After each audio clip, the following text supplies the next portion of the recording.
and we're going to zip on through this one. I've already talked a little bit about this. This is about the No More Excuses TISD Coalition. And one night this week, I don't remember what it was, but one night this week I was invited to speak at a church in North Tyler. And we were very, very well received. Very well received. And I can just tell you that it doesn't matter.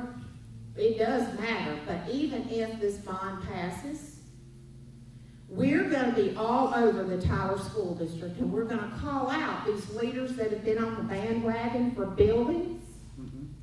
This is more than about buildings. So we're going to invite everybody to get on the bandwagon and let's be serious about education, rather than just being all giddy over new buildings, okay?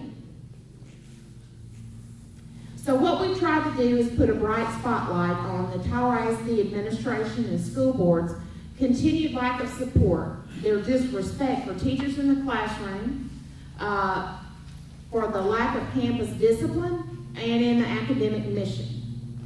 I can just tell you that we need to have administrators, a superintendent. We need to have board members that are going to go to the campuses and talk to teachers.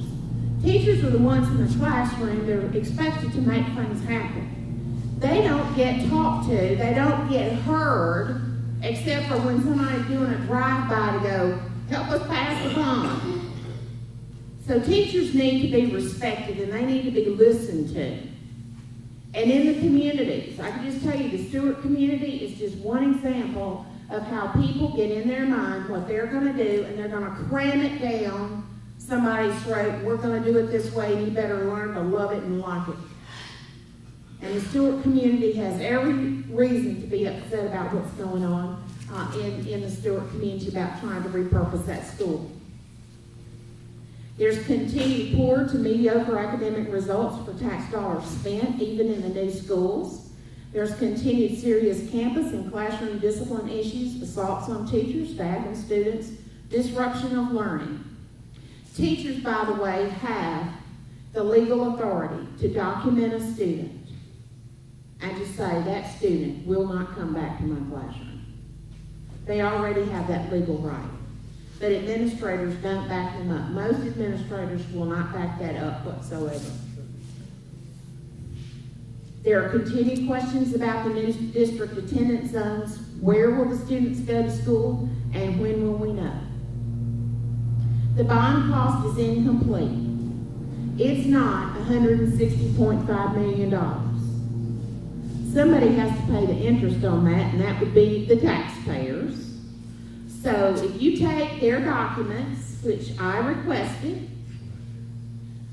and if you take the difference, the net cost, the net dollar figure for total debt, before a bond passes and after a bond passes, it comes to $254.1 million in extra because of the financing. And I'll tell you something else. I've got an open records request on. Is asking the district how much of our debt is funded by capital appreciation bonds. How many of you know what CAPs are? Capital appreciation bonds. You don't? Okay. Well, here's a bad thing. These are bonds that you don't pay principal and interest on until they mature. That means you've got a great big balloon sitting out there in the future. You'll pay millions more for the project, but it lets you lowball it on the front end so you can tell everybody we had no tax increase, and you zap them on the back end of it, okay? So I'm asking them, because there's a school district in Texas, Leander, that's gotten themselves in trouble. They now have more debt than they have the ability to pay. And by the way, you do know that no matter what they tell you, the ballot language, and just read it for yourself. The ballot language for a bond election always says that you are giving them the authority to levy taxes. Any tax necessary to pay that off. Okay? That's what it really says. A blank check. Yeah, kind of like a blank check. Okay, so that means we have to be very careful about what we say yes to. And it's fine to say yes to the right thing, but we just don't think this is the right thing. Our position, we've had some of the nice people in the vote yes group say that we didn't have any facts. I'm going to tell you this. JoAnn Sanders Fleming never, ever opens her mouth unless she's got the facts. Never. We've got the facts. And they're easy for anybody to find if you want to see them. Our position is not based on emotion. Our position is not just opinion. We're presenting the facts. The facts are easily gathered from state resources. And in order to make a slogan about excellence work, like TISD, you've heard their slogans about excellence, you must demonstrate actual progress and deliver results. We need to be past the slogans. So here's where you can find the information. The State Comptroller's Report. All you have to do is Google or Bing Comptroller, Texas Comptroller, FAST, and it comes right up. That's the Financial Allocation Study for Texas. Tyler ISD placed amid the lower half across the state for efficiency. This means that Tyler ISD spends high levels of money per student with mediocre academic results when compared to other school districts. Tyler ISD is in the bottom half of 41 school districts when measuring the relationship between district spending and student achievement.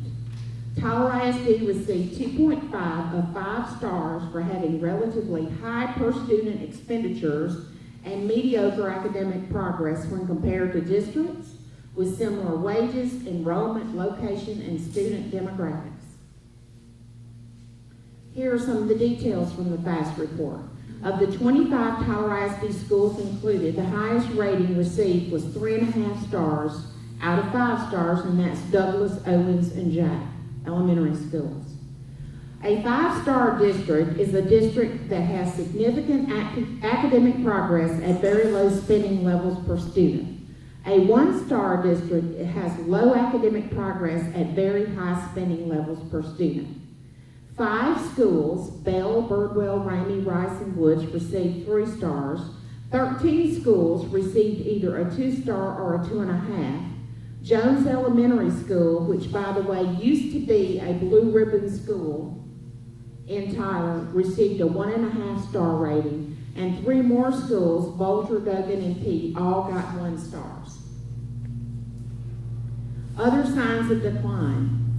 To sum all this up, it means over the last 5 years, out of 25 schools, 19 have declined in state ranking and 6 have improved.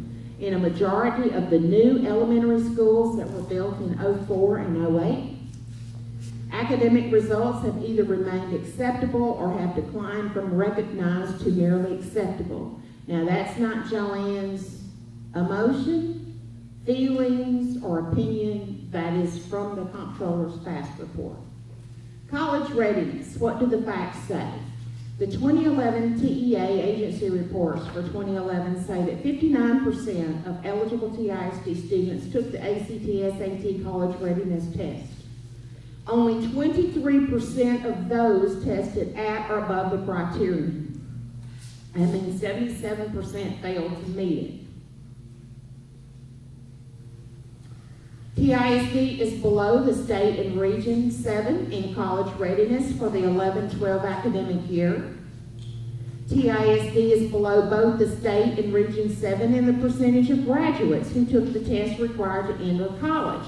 This is if you don't take the ACT or the SAT, or you don't make a high enough score on it. You have to take a test from the Texas Success Initiative to make sure that you can enter and start taking college courses. If you fail this, you've got to take remedial and developmental courses. So we rank below the state and the region in the percentage of students who don't have to take that, who fail that test.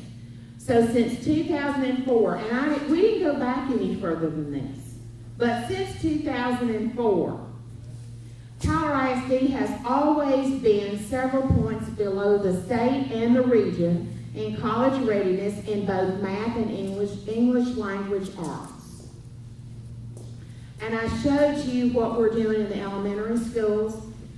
The elementary schools, and there are several teachers who told me that our elementary schools are absolutely in crisis.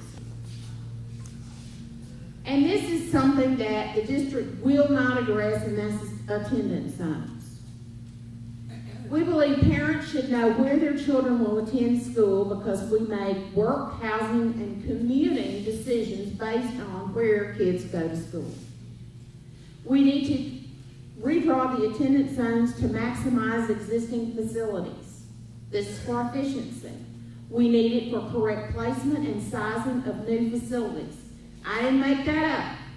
If you live in Tyler ISD or you have a business in Tyler ISD, your tax dollars went to pay for demography reports that all say that we should have redrawn attendance zones a long time ago to maximize the facilities that we already have. Because if you don't, you've got some facilities are overcrowded and some are underutilized because you don't have your population dispersed as you should. The Justice Department approval is not contingent upon passing a bond election first. Every time the watchdogs have asked the question in public meetings about why aren't we redrawing attendance zones, they always say, because the Department of Justice says we can't until after bond election is passed. That is false. I know it two ways. One, I've talked to the DOJ many times over the last 20 years. That's not true. The second way I know it is because I got tired of hearing it, so I did an open records request, and I asked the Tyler District to send me any and all copies of any and all written communication, be it emails, memos, letters, that communicated from the Department of Justice that we have to pass a bond election before they can address attendance zones. I got back, no such documents exist. So, and by the way, I have about 3 or 4 more open records requests in the pipeline because I'm going to tell you, they're going to learn you better be careful about what you say in public because somebody's paying attention.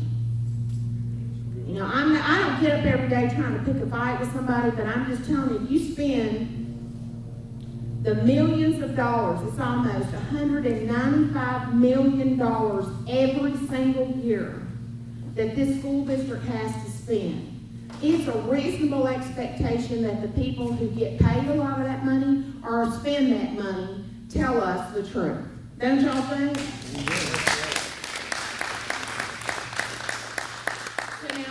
Documents from Superintendent Reed where he states over 2 years ago that the district would form committees and they would sit down with the maps and with the demography studies and they would draw up a proposed attendance zone realignment. That never happened. So what they've done is they've predicated a long-range plan and a building project that they want the voters to approve without having the attendance zones worked out. So what they want to do is they want you to vote for it, and then they'll tell you where your kids are going to go to school. And I tell you what, some parents are going to be really disappointed when they think they're voting for one thing, and it ends up their kids aren't going to the school they thought. Now, Tyler ISD is running a big risk here, because I don't believe that they're in compliance with the Department of Justice, with the law, the desegregation law to begin with.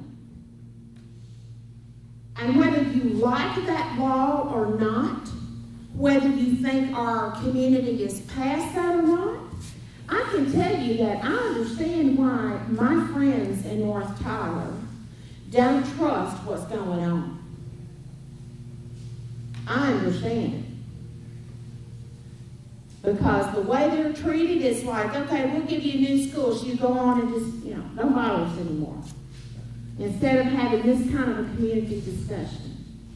But I can tell you that the folks that were discussing the whole desegregation order and compliance with the law, and we're rule of law people around here, right? The law is what it is for a reason. And everybody should have equal access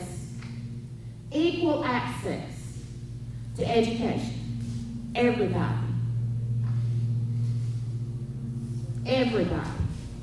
So when you look at what's going on here, and you see that the district doesn't want to talk about attendance zones, it would lead you to believe that somebody somewhere doesn't have openness and transparency in mind. This is a real problem. And the school district needs to get with it, because I'm going to tell you, the people in North Carolina don't want to sue the school district. They don't want to. Because they understand they'll be suing themselves. But when people in positions of authority will not stop and they will not hear, they soon put people in a corner where they have to do what they have to do, and that is to seek court action. So I am hoping we don't get to that. We shouldn't. That's part of the reason that we're talking about this. It's because the district needs to get in compliance and they need to do what is right. So our core message has been, the facts show merely passing school bonds to build new schools does not deliver high academic results for all students in Tyler ISD. It's not producing consistent academic results that assure us that students are getting what they need to master a skill or a trade or to earn a degree at any college. Too many of our students must take remedial courses before they can ever take the first college class. Dangerous discipline issues plague many of the schools, while students who desire to learn and teachers who desire to teach suffer. This is unacceptable to us, and it should be to everybody. And I gave the same presentation to the Tyler Chamber of Commerce. And I went in there knowing that they were going to vote to support the bond election anyway. I didn't vote because I thought I was going to convince them. I went in there to tell them this because after they heard me say it, they can never say they didn't know. Part of our responsibility in the community is tell people the facts. And then if they choose to ignore the facts, then they're going to have to deal with their actions and the consequences of their actions one day. They're going to have to answer for it. They'll never be able to say they didn't know. So this is what we've said. You know, y'all saw the early signs around town that said it's time. They soon saw the folly of that because they knew that we could turn it around. I showed this in the chamber meeting too, and they soon took up those signs and put some different ones out. I said, yeah, it's time, all right. It's time to tell the truth, time to find out what's wrong, time to do what's right for the kids, time to support good teachers, and it's time to stop living a lie and tolerate it. That's what it's time.